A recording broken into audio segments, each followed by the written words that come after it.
tarde, pessoal. Hoje, no Contando as Favas, nós vamos retomar as nossas temáticas, abordando, junto com o nosso amigo Marco Jacobson, algumas questões ligadas à atualidade e, mais especificamente, as ligadas às fake news que estão aí, o mundo revirado por essa questão racial ligada ao racismo, né? E outras coisas mais. Então, vou convidar vocês a nos acompanhar, aqueles que não estão ao vivo, depois poderão estar escutando nas nossas plataformas de podcast, todas as plataformas, as maiores plataformas onde Contando as Favas está presente, e também depois, se assim quiserem, o vídeo dessa live no YouTube. Então, vou tentar chamar aqui o nosso interlocutor, sempre bom de bancada, Marco Jacobson. Monstro sagrado do Contando as Favas já está entre nós. Aqui. Aí. Como é que tá meu áudio aí? Tá bem bom. O meu tá bom? Tá dando para ouvir bem? Tá ótimo. Eu vou virar aqui, ó. E aí eu fico um pouco mais claro, apesar de eu estar meio escuro por causa da minha barbinha aqui, né?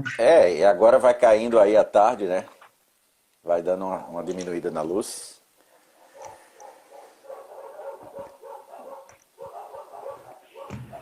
E aí, vai puxar a pauta? Meu irmão. Eu organizei aqui. Organizou racismo, né? Pô, racismo é difícil de falar, é complicado, né? Mas é um tema polêmico, tá na pauta aí, né? É toda a mídia, né? Tu sabe que eu fui questionado essa semana por algumas pessoas conhecidas, né? Pessoas da família, para saber, para emitir, né, uma opinião a respeito desse espectro, né, ligado ao racismo, né? Mais especificamente a esse espectro de como se está lidando agora de forma globalizada com uma questão que foi mais especificamente nos Estados Unidos e que tem um cunho histórico muito particular deles, né? E aí eu na verdade eu tive que fazer uma exposição a respeito dessa questão histórica, né? Mas a pergunta que me fizeram, que é emblemática, para muitos ela não tem respostas, para outras respostas é muito rápida e objetiva, é se o racismo tem solução, né? Se existe solução para esse tema ser enfrentado e respondido. E aí eu não sei o que é que tu acha dessa pergunta. Uma pergunta, em algum momento ela se torna uma pergunta retórica, que não tem resposta. Mas em outro, no meu ponto de vista, tem uma resposta bem específica ligada ao que significa a maneira do ser humano em si lidar com essas questões. Se tu for ver, né, a gente for fazer uma análise histórica aí, né, da evolução da civilização, se for lá na época do Egito, quando os faraós escravizavam os povos inimigos. Já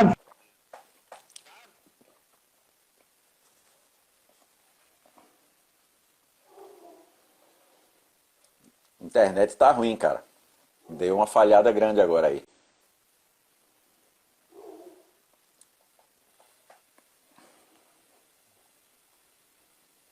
Deu uma falhada grande aí, vai ter que falar de novo.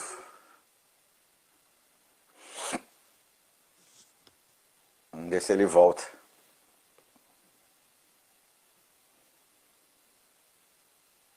Vamos ver se ele volta aí, se o homem volta.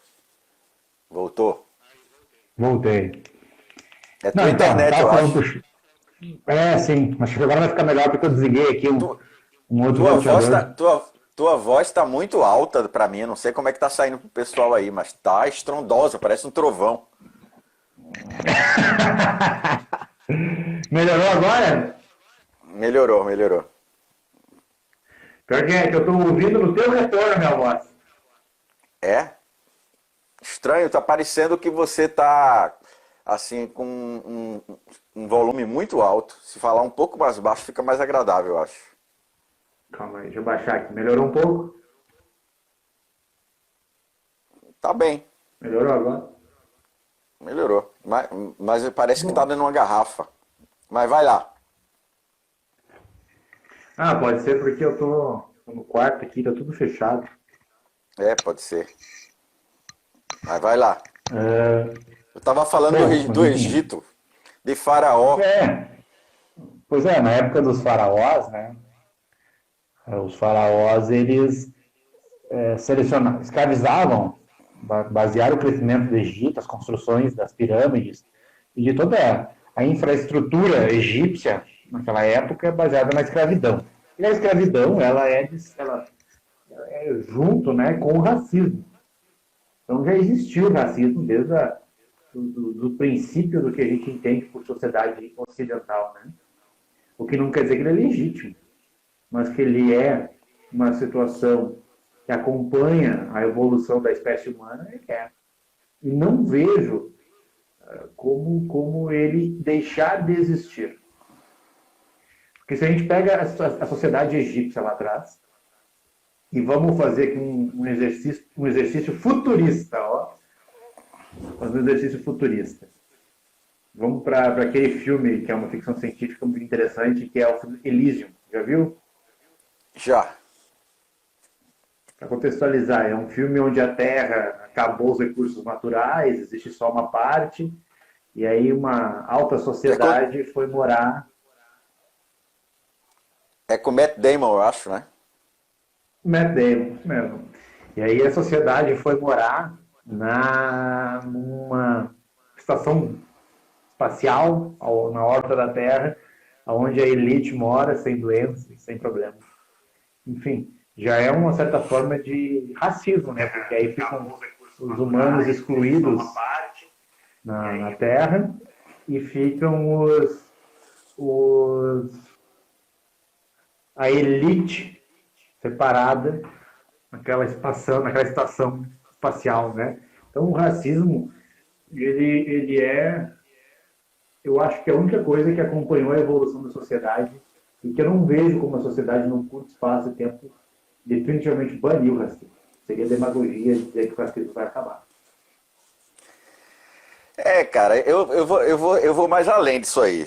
Eu entendo o que você está colocando e você está fazendo um alinhamento entre o racismo e a escravização do ser humano, né? Pelo outro ser humano. Me Não é parece. isso? Sim, eu vejo assim. Na verdade, eu vou tentar responder isso sendo um pouco mais, tentando ser menos romântico que você, tá? Eu vejo o seguinte, o cérebro humano é um cérebro que tem ele é triuno, é chamado cérebro triuno. Ele tem três campos, né? Ele tem o campo mais primitivo, que é chamado de cérebro reptiliano. Depois que ele vem, posteriormente a essa fase que ele se desenvolve do cérebro reptiliano, ele tem um segundo cérebro, ou uma segunda parte mais moderna, né, de evolução, que é chamado sistema límbico, tá? Que é presente nos mamíferos, tá? E depois ele vem com a parte final e mais desenvolvida dele, que é essa carapaça corrugada, rugosa, que a gente chama de córtex, que seria o neocórtex, né? Então são três cérebros, é o cérebro reptiliano, o sistema límbico, né? Seria um cérebro mais ligado aos mamíferos, e o terceiro, que seria o neocórtex, né? É por isso que é por isso que o cérebro humano é chamado de cérebro triuno, porque ele tem essas três fases, onde você tem três cérebros, vamos dizer assim, né? O reptiliano, o sistema límbico e o neocórtex. O reptiliano está muito ligado à parte instintiva, à parte dos instintos animais. E o sistema límbico, as emoções. Estou tentando ser bem rasteiro, né? O sistema límbico das emoções, das paixões, né? do lado emocional do ser humano. E o último, que seria a parte neocórtex, é toda a parte cognitiva, onde ele consegue racionalizar a parte emocional dele e tomar as decisões. Aliás, ratificar as decisões. Então, no neocórtex, você consegue ter uma ideia muito clara de presente, passado e futuro e poder planejar. Daí porque o ser humano, ele consegue, diferentemente dos outros animais, ele consegue ter medo da morte, porque ele consegue olhar para o futuro. Ele consegue ver a finitude dele, e os outros animais não estão nem preocupados com isso. Porque os outros animais não chegaram a ter o neocórtex tão desenvolvido quanto o nosso. Aquela capacidade de planejar, de olhar para o agora e olhar para o futuro e fazer um planejamento, ela está no neocórtex, na parte mais moderna do nosso cérebro. Mas nós temos a parte mais primitiva do nosso cérebro, que é a parte reptiliana, onde o réptil tem uma característica muito interessante. Ele tem uma característica de domínio de território. Nós temos ainda presente na nossa existência a necessidade de dominar territórios. É aquilo que o Edgar Morin vai dizer, que nós somos, apesar de Homo sapiens sapiens, e o Harari não fala isso no livro dele, nós somos Homo sapiens demens ou sapiens ludus. Nós somos aqueles que, além de sábios, somos loucos e também jogamos, gostamos do jogo, gostamos da competição, gostamos do controle das coisas. Nós queremos dominar o nosso território de conquista. Isso está diretamente ligado às nossas relações privadas, como nas nossas relações sociais. Então você, na verdade, é resultado de alguém que dominou alguém em algum momento da sua vida e nas suas relações. E o ser humano, na sua existência, ele vem evoluindo e se desenvolvendo nas civilizações, sempre dominando alguém. Né? Não é à toa que Stanley Kubrick vai mostrar isso lá no 2001, Odisseia no Espaço. Quando aquele macaco descobre a força que tem quando bate o osso no chão, e ali ele começa a dominar aquele território onde aqueles outros macacos não queriam deixar eles beberem água. Não sei se tu lembra dessa parte do filme. E aí ele descobre que ele, com aquela extensão do braço dele, ele ficaria mais forte para dominar aquele território, e ele passa a dominar, junto com os outros que estavam junto, hominídeos ali, dominar aquela área da água ali, da pequena água que eles tinham ali para beber, né? Então, assim, o que é que acontece? Nós somos seres que dominamos outros, nós somos seres que dominamos os nossos semelhantes o tempo todo, porque nós queremos conquistar o território. Se não fosse assim, nós não teríamos as Olimpíadas, nós não seríamos seres que gostam do jogo, da conquista e da competição. Dito isso, o que é que acontece? Nós dominamos o outro para conquistar o território do outro. Logo, nós, ao dominarmos o outro e conquistarmos o outro, nós fazemos dele alguém que não seria mais para nós ameaça. Né? Nós criamos narrativas para continuar esse controle. Essa narrativa de controle, pós o domínio, no meu ponto de vista, é que é o cerne da questão. E quando me perguntaram essa semana sobre existe racismo e tem solução, eu digo, não existe solução para o racismo, porque isso é do ser humano. A narrativa do controle é a narrativa do preconceito. O que existe, na verdade, é preconceito, que é um conceito criado para manter o domínio. Nós todos criamos isso.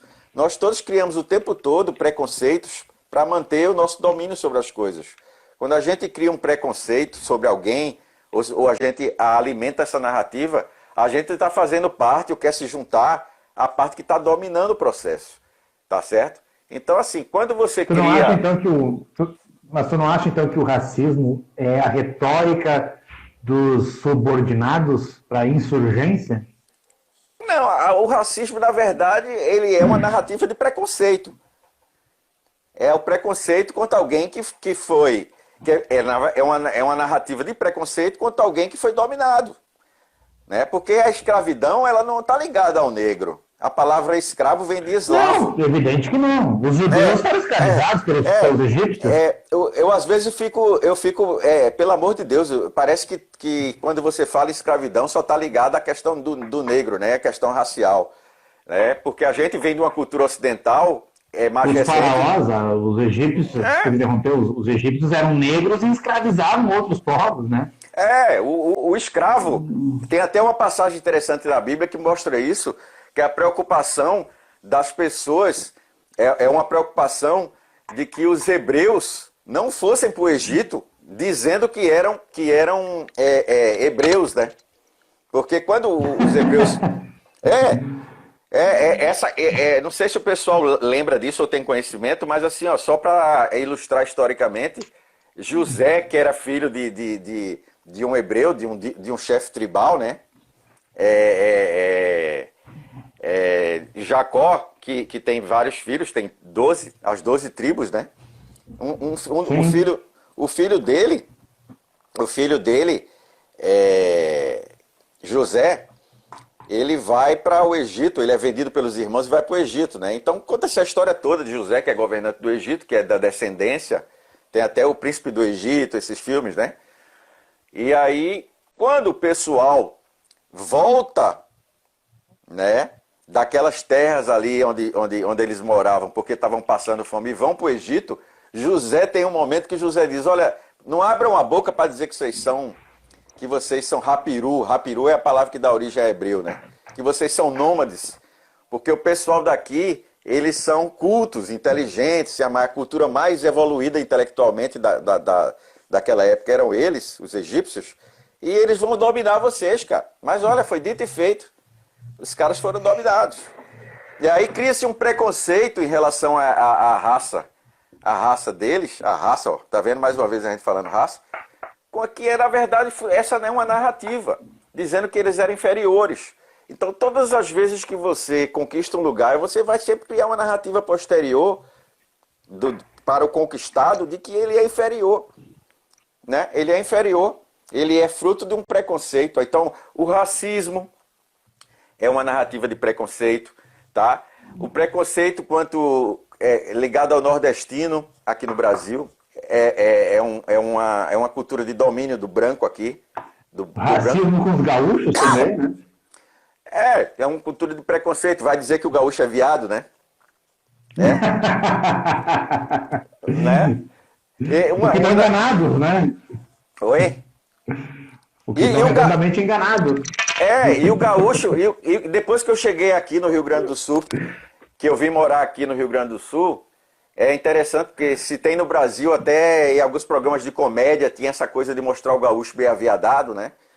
E quando eu cheguei aqui, eu vi que existia, por exemplo, um preconceito do gaúcho com o gaúcho. Era o gaúcho dizendo que não era viado, mas quem era viado era o cara de Pelotas. Vê que coisa interessante. Né? Não, verdade. Lá em Pelotas que o pessoal é viado. Aí tu vai entender depois que esse preconceito com o pelotense existe porque os caras iam estudar, filho do estancieiro, estudar, né? E na Europa, quando voltava mais educado, né? Voltava sentando, cruzando as pernas.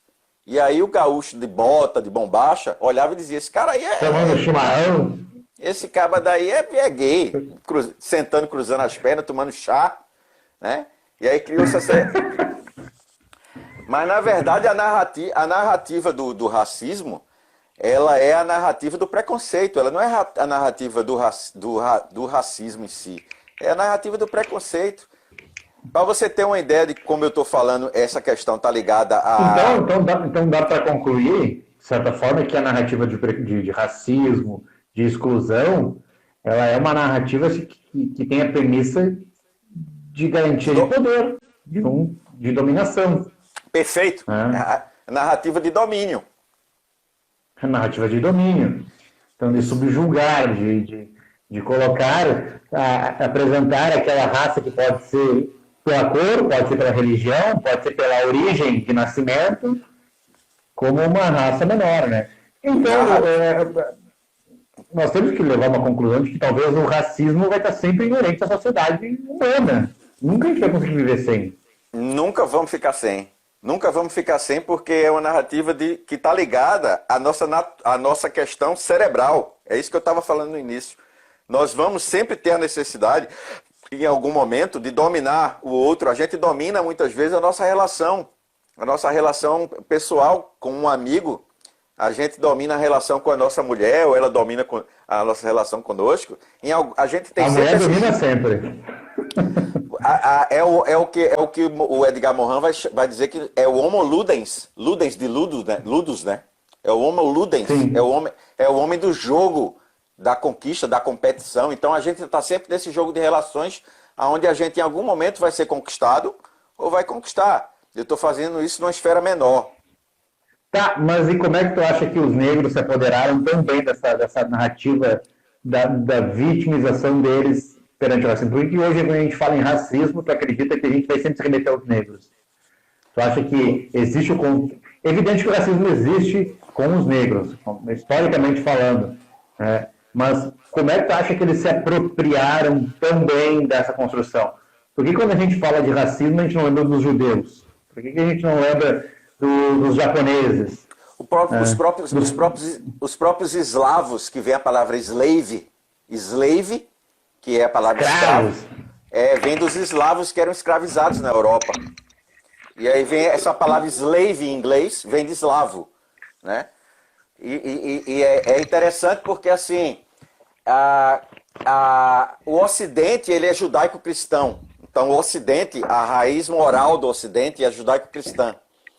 Então, o que acontece com o Ocidente é que os povos europeus dominadores, sempre que colonizaram ou neocolonizaram, seja nas Américas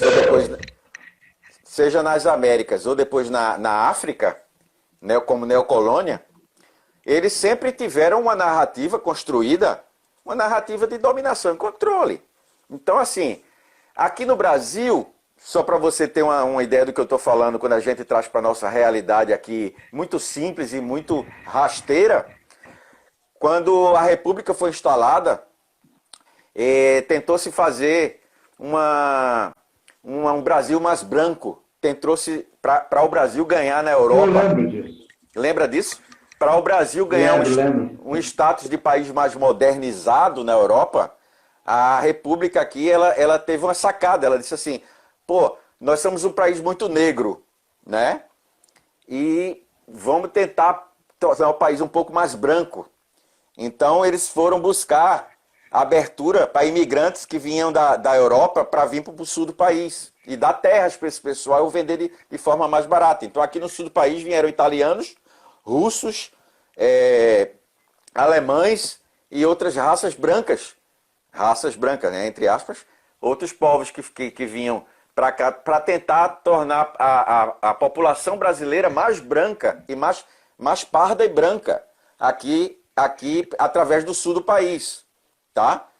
E isso acontece porque havia uma ideia na governança brasileira de que a gente podia ser melhor visto se a nossa nação fosse um pouco mais branca pelos europeus, que é quem era a ideia de transações comerciais futuras, né? E isso daí acaba gerando, por exemplo, um preconceito natural com os descendentes desse pessoal que vem aqui para o sul do país, porque eles olham para os índios, eles olham para os negros e eles continuam com os mesmos preconceitos, cara, de povos que são dominadores lá na Europa.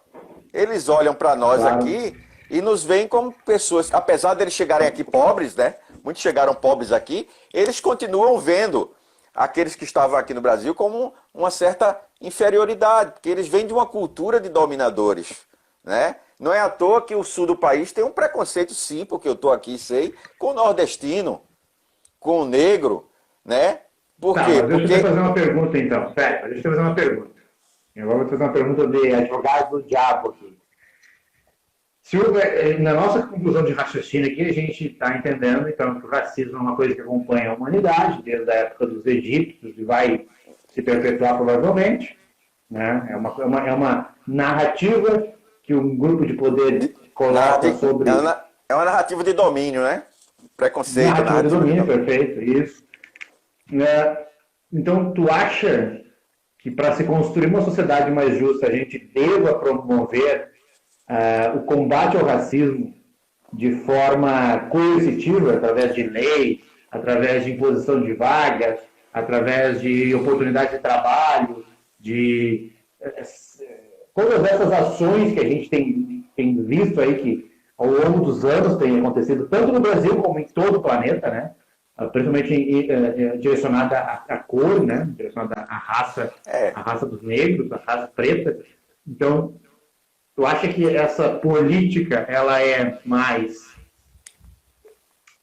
boa ou ela gera mais externalidades negativas?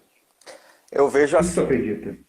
Eu vejo que existem formas fáceis de lidar com isso, ou mais fáceis de lidar com isso, para responder a isso, e a forma mais difícil, que no meu ponto de vista é a que dá mais certo.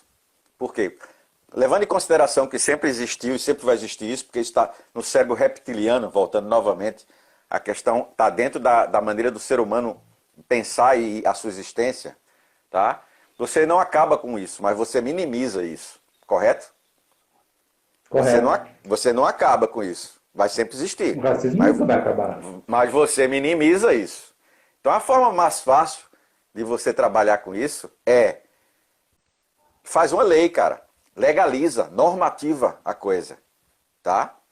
Você cria instrumentos normativos, porque aí, legalmente falando, você cumpre ou não cumpre. Você pode ser penalizado ou não em relação a isso, né? Eu acho essa forma a forma mais rápida, mais fácil, mais burra de trabalhar, tá? Mas, considerando as instâncias de poder, é legal que isso exista, né?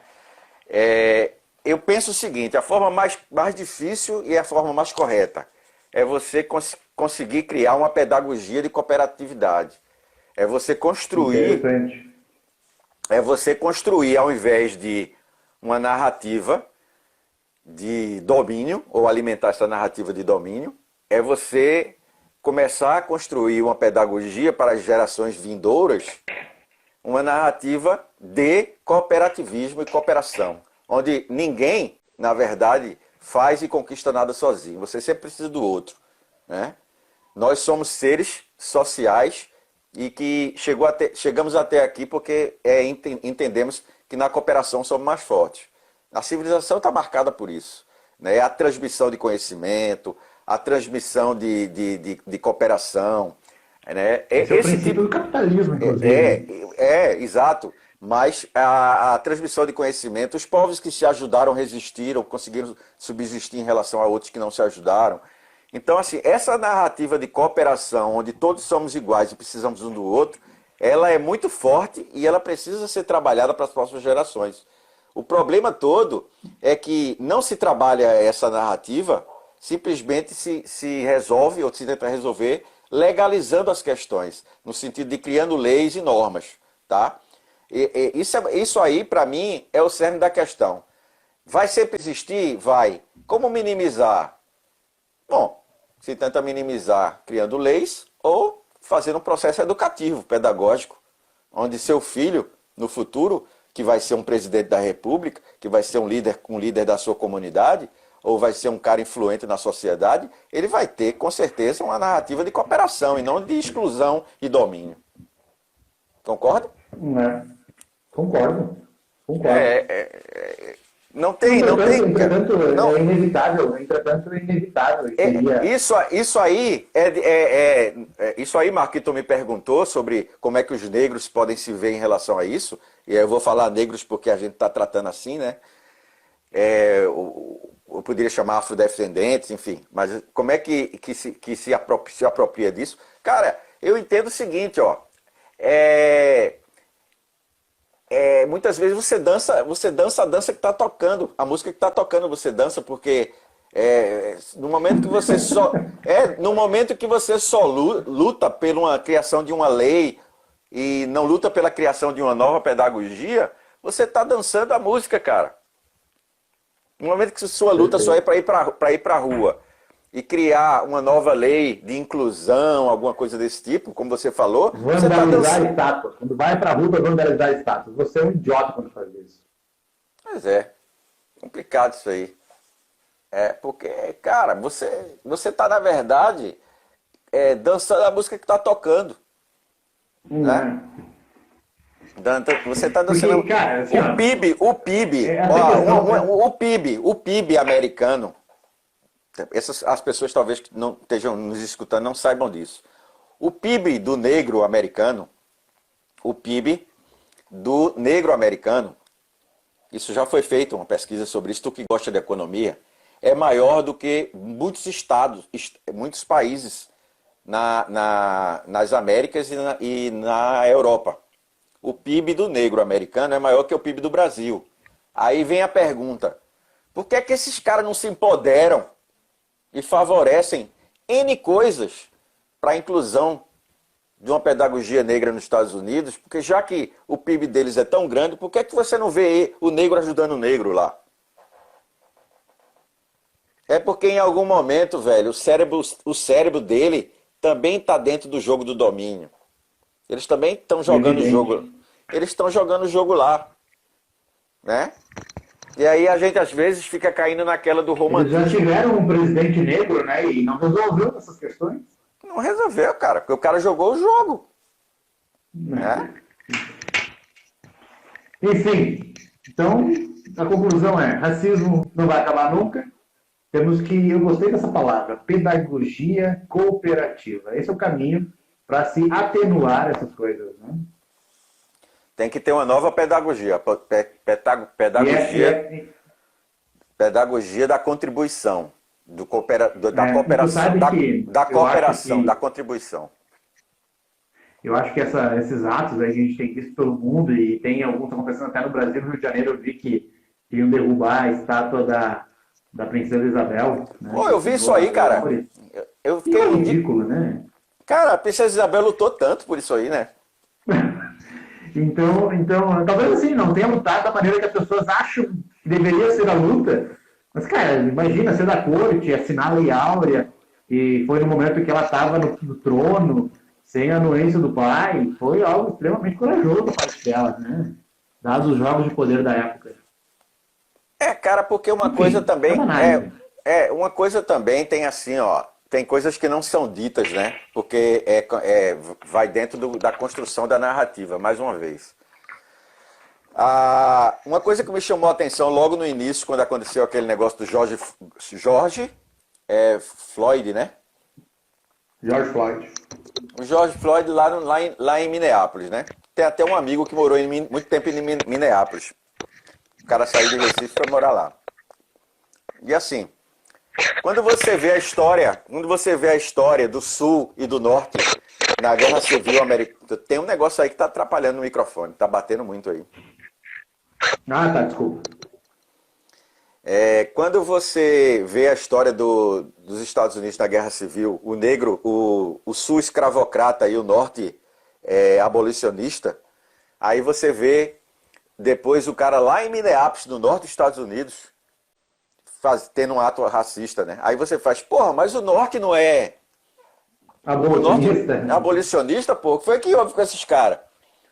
Cara, só para você ter uma ideia das pessoas que não entendem um pouco dessa dimensão lá nos Estados Unidos, porque é muito diferente daqui do Brasil, os caras no norte eram abolicionistas por uma questão econômica. Eles queriam acabar, estraçalhar com a economia do Sul para poder ganhar a guerra. E aí, qual era a matriz econômica do Sul? A escravidão, né? A matriz econômica do Sul dos Estados Unidos era escravocrata. Então, os caras sacaram isso aí, disseram, vamos acabar com a escravidão, porque a gente mata os caras. E não porque eles eram... Mas é que, Fábio, o Norte ganhou, então eles escrevem a história bonita do jeito que eles acham que tem que ser. Isso, exatamente. E aí o que é que aconteceu? Exatamente, o que é que aconteceu? Os caras acabaram com a matriz econômica, né? Só que o Norte, que era abolicionista, não era idealista como abolicionista, não era idealista. Era uma visão só apenas de domínio econômico. Então, o que é que aconteceu? Com o passar do tempo, ali no final do século XIX para o início do século XX, 5 milhões de negros foram para o Norte, para fugir do preconceito do Sul. 5 milhões de negros em 3 décadas. Estamos falando de... Conclui. Tá, 5 milhões de negros foram para o norte dos Estados Unidos. Então você vê o Chicago lá, com o blues de Chicago, né? Aquela parte toda ali, cheia de influência negra também. E, cara, os caras estavam lá e continuam sofrendo preconceito porque essa história de norte abolicionista era apenas uma questão econômica, não era ideária, né? Idealitária, sei lá. Não era de um ideal, Sim. né? Não era idealista, né? E aí você vê aqui no Brasil a mesma coisa, cara. Tu falasse Princesa Isabel aí, os interesses eram econômicos, cara. Tava tudo ligado à questão com a Inglaterra, uma série de coisas, né? Enfim, Sim. enfim, Eu voltamos peguei para a um livro questão do aqui. preconceito, né?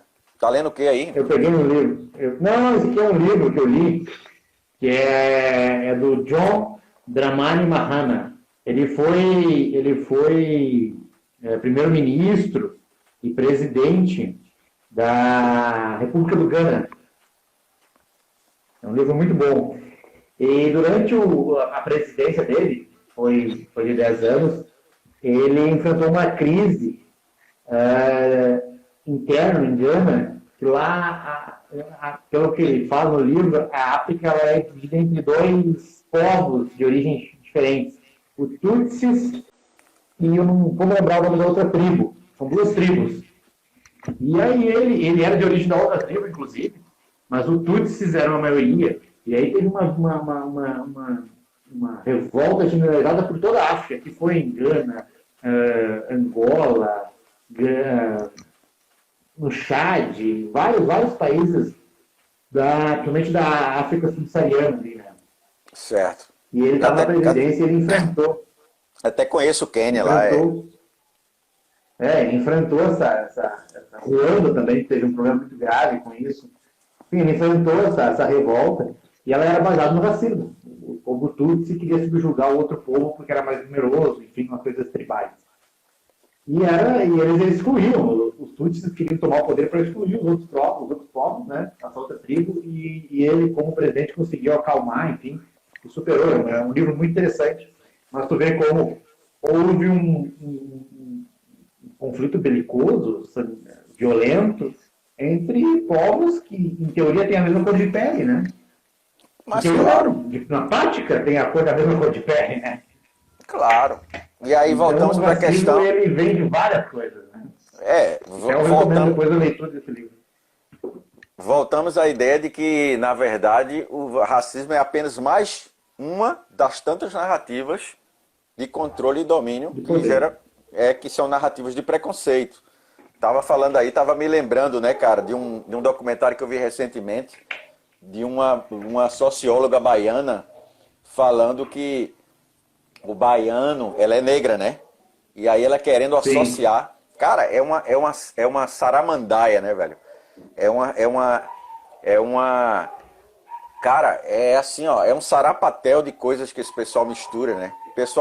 Ela falando que existe um preconceito com o negro porque na Bahia, aqui no resto do Brasil, se vê o negro como um cara preguiçoso.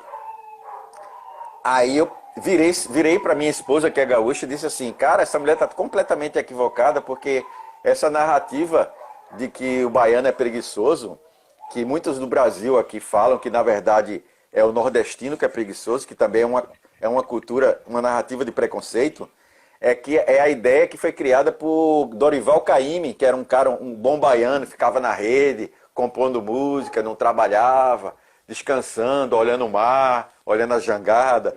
Então ele criou aquela ideia do cara preguiçoso, do cara de boa vida. Pô, aí você...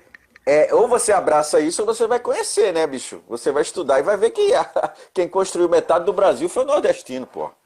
Né? Eu sou filho desse... E sem falar que a Odebrecht é da Bahia, né? E os caras fizeram várias lojas, trabalharam bastante aí pro Brasil. É impressionante isso aí, cara. É impressionante. E eu quando cheguei aqui até teve fui vítima disso, né? De chegar nos lugares, tu chegou 5 minutos atrasado, tu ainda não é gaúcho, tu ainda tá muito nordestino. Chegou 5, 10 minutos atrasado. Mas é incrível, cara, isso aí.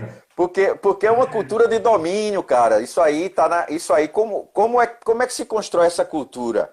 São vários modelos mentais, ou como, se você não quiser usar a palavra modelo mental, o mindset, que agora virou moda, né?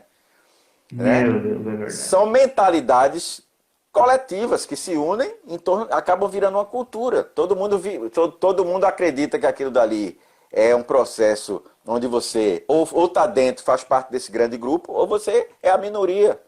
Então é melhor o quê? Me sentir mais forte, né? Mais uma vez o cérebro trabalha, né? Eu vou me juntar a quem está dominando, né? Quem chama o cara de ruim, né? E quem chama o cara de preguiçoso. E aí se junta. E em resumo, Marco, não tem solução, bicho. Tem minimização. A gente pode minimizar criando culturas novas.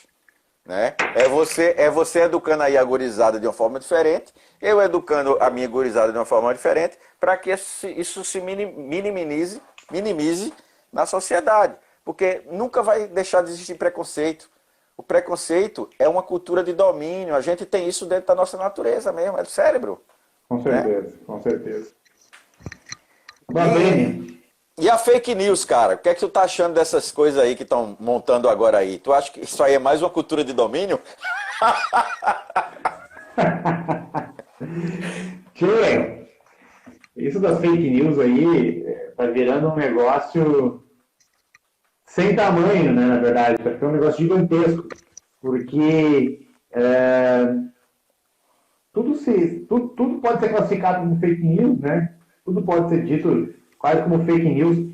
E o problema está sendo que os validadores das fake news, que são os grandes órgãos de imprensa, de mídia, está cheio de situações e de jogos de interesse que, na verdade, a gente nunca sabe qual é realmente a fonte que é correta. Até um tempo atrás eu acompanhava um negócio que era que até a Globo falava, e aí me chamou a atenção, porque um dia eu vi no Jornal da Band assim, um comentarista falar, se existe tal situação, que é vinculada até pela nossa emissora concorrente, eles têm que mostrar, têm que provar. Que era aquela situação do gabinete de ódio, que é dizer que havia, dentro do Palácio do Planalto, uma repartição que era só para promover as fake news e papapá, uma coisa que disparava isso o tempo todo. E aí, eu lembro que a Globo repercutia isso, o gabinete de ódio, a Veja, até a Istoé, a Folha de São Paulo. E aí, quando o presidente fez um tweet falando sobre isso, e a Band repercutiu esse tweet, sumiu essa pauta da imprensa. Não existe mais gabinete de ódio hoje em dia. Você não vê mais falar. Daí até depois descobriram lá, eu nem fui a fundo para pesquisar sobre como é que era a situação daquela da Joyce Selman, né, Halseman. Mas eu sei que ali ficou um negócio que era dentro do Planalto, mas daí quando se deu luzes sobre essa notícia... A fake news, ela só serve quando ela está... Aliás, a fake news ela só é importante e interessante quando ela está a serviço da narrativa de domínio, do dominante, né? O que é que eu quero dizer com isso? Cara, boato, vamos chamar fake news de boato? Vamos chamar fake news de boato? Boato sempre existiu. É um boato. Boato sempre existiu, cara. Não é à toa que Nero botou fogo em Roma e soltou o boato que tinham sido os cristãos, né, bicho? Né? E a quem serviu esse boato? A Nero. Né? Os cristãos durante séculos e séculos levaram a culpa de que tinham botado fogo em Roma, quando na verdade Nero botou fogo e disse que tinham sido os cristãos. Então, assim, ele não foi chamado de um cara que produziu fake news, porque ele era o cara que estava dominando a narrativa. Tá? Então, o que eu vejo hoje, em relação a boato ou fake news, como você quiser chamar, é que foi quebrado o domínio, velho. Todo mundo agora pode criar boato. Antigamente só a imprensa criava boato. Né? Não é à toa que o Orson Welles, né? Orson Welles ali, acho que no final da década de 30, foi ler uma parte do romance de H.G. Wells ali, que os extraterrestres, o marciano, estavam invadindo a Terra, né, na rádio. Lembro. Né? E aí criou dos marcianos. Isso. O nome do texto do H.G. Wells era Guerra dos Mundos, né? que os marcianos estavam invadindo a Terra, cara, ele gerou um pânico nos Estados Unidos. Teve gente que se matou. Teve gente que se matou. Eu me lembro quando eu era criança, muito pequenininho, teve um boato que uma barragem tinha estourado em Recife, a barragem de Tapacurá, na década de 70, final da década de 70. Teve gente que saiu correndo no centro da cidade do Recife, achando que a cidade ia se inundar. Quem tinha domínio dessas narrativas? A imprensa. Orson Welles trabalhava na rádio, né? Era a imprensa que tinha domínio dos boatos. Hoje não tem mais. Hoje você pode criar um boato, eu posso criar um boato. Quem é que está com medo, então, das fake news? A imprensa, velho. É verdade. A grande mídia é alguém que teme, né? Quem está com medo de fake news não sou eu nem você, bicho. É a imprensa. O papo tá bom, mas a bateria aqui já deu, senão tu vai morrer.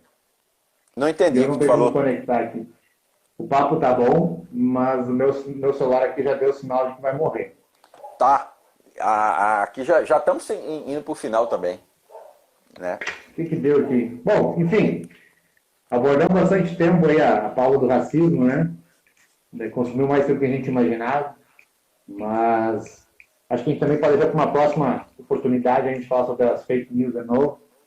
Ótimo. Esse tema também é interessante. Agora avisar o pessoal aí que está nos acompanhando hoje por essa live, depois vai ficar nas nossas plataformas aí de áudio, de podcast e também no YouTube, que a gente está retomando agora os nossos papos, né? Aos nossos comentários, as nossas análises das atualidades, depois de um tempo aí fazendo lives com amigos, com pessoas aí qualificadas, né? Então a gente agora está voltando. É importante. A gente agora está voltando a debater do nosso jeito, né? Do nosso jeito descontraído, desse nosso jeito aí, para o pessoal continuar seguindo aí o Contando as Favas. O Fábio é o nosso âncora, pessoal, e eu fico de estrela móvel. Aí, André, direto da Noruega, hein? Um beijo para ti também aí, meu amigo. O Leandro não é da Noruega, rapaz. É de longe. Esse tá onde? Na Noruega. Noruega? Cara. Tá bom. Tá longe, tá nos Vikings. Tá frio lá, eu acho, hein? Bom, vamos sair daqui. Fábio, tu faz a despedida aí. Eu agradeço o convite. Semana que vem a gente está aí de novo. O tema é isso aí. Quando eu não puder participar, vai ter sempre algum outro convidado também que vai estar brilhantando aí o debate. É importante fazer esse giro. Eu gostei muito daquele com o prefeito de Santa Cruz lá. Pessoal que... sim, foi bem legal. Também teve algumas que o pessoal talvez não tenha assistido, que foram temas ligados a essa economia pós-pandemia, a questão também de como é que vai ser, como é que você pode ganhar dinheiro, por exemplo, com curso, montando cursos aí, vendendo conhecimento. Tem coisas bem interessantes, vale a pena conferir. E semana que vem, se Deus quiser, estaremos tratando um pouco sobre esse tema dos boatos e das fake news. Beleza. Abração, Fábio. Abração a quem nos acompanhou. Daniel, todo mundo que participou. Valeu, até mais. Um abraço, pessoal, e continue nos seguindo aí no Contando as Favas. Um abração.